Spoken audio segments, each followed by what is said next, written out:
Good morning. This is Saturday, April 4th, and I want to get you logged in to what happened the week of March 28th to April 4th.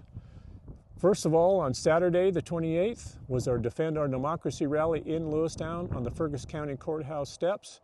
It was a good rally. It's a rally in which we Montanans exercised our U.S. constitutionally guaranteed right in the First Amendment to peaceably assemble.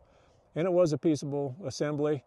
I got to meet several people, got to talk to a few, listen to some speeches. And you know, if we had a king, that opportunity to gather to peaceably assemble would not exist. So we already have no king. And that assembly proved that point. On March 29th, we had the Lincoln-Reagan dinner. We got to meet Kurt Almy, who's a U.S. attorney in Northwest Montana, that resigned his position to run as a Republican nominee to replace Senator Daines as he dropped out. He did explain the situation in which that all occurred. I do believe that he entered the race in the best of intents. It was a last-minute decision. It was a last-minute phone call that made that happen. I don't believe he's culpable in any of that. However, I'm still not satisfied with the idea that Senator Daines dropped out the way he did.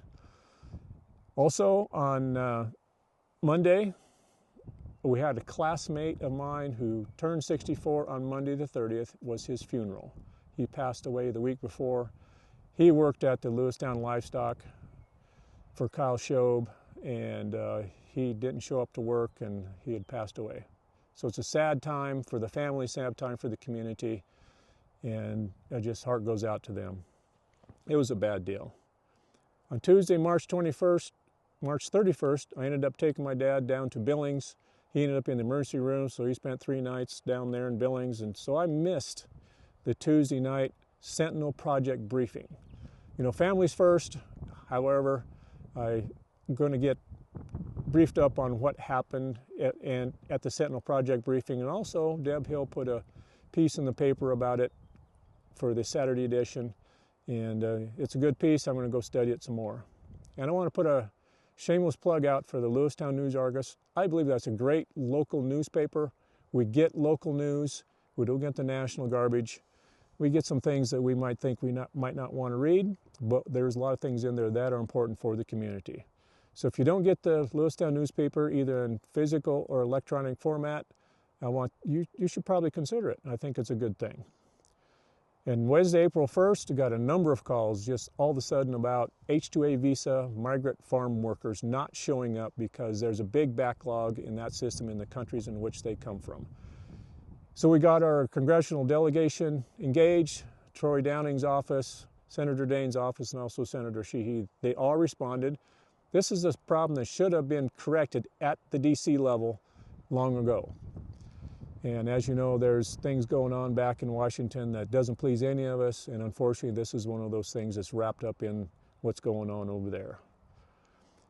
And then Friday, April 3rd, I received word about ballot initiative gathering processes down in Billings that appears there's some things going on there that are not quite above board. You can read today's paper, Saturday, April 4th paper, that I have a column in about initiative and referendum processes in the state of Montana and how that works. And I got a series of 4 articles to explain the whole thing. So I hope you can tune into those, and we'll also post those on my website, shaneclacken.com, and you can go there in the issues section and read that whole thing. It's not posted yet because I just started this series, but we'll get it there. As far as the signature gathering process goes, if the person is from out of state and paid, they must state so. They must tell you their name and where they're from. And the purpose in that is for transparency in Montana politics. We want to make sure Montanans are involved in Montana politics. All the big money comes in from out of state. CI 128, the initiative that got passed as a ballot measure that enshrined the right to abortion into Montana state constitution, that was an out-of-state driven effort. Sure, Montanans may have signed it, and there was a lot of challenges to that, but the out-of-state influence on that was tremendous. I've talked to a few people who actually admit now that they really didn't realize what they were signing.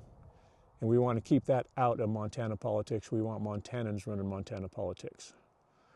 Now, for the rest of the time, now that my dad's out of the hospital, I got to get back to timber management out at the ranch and get some thinning done so we can reduce our fuels and increase our pasture size, get rid of encroachment, and also create some good wildlife habitat.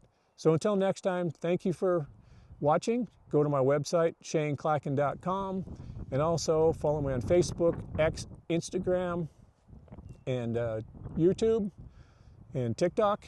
Also, when you go to my website, ShaneClacken.com, please consider donating to my campaign. I do have a contender for a general election, and we need to help keep spreading the word with signs, and also keeping these videos keep coming. So thank you much. Again, consider donating to my campaign. Thank you.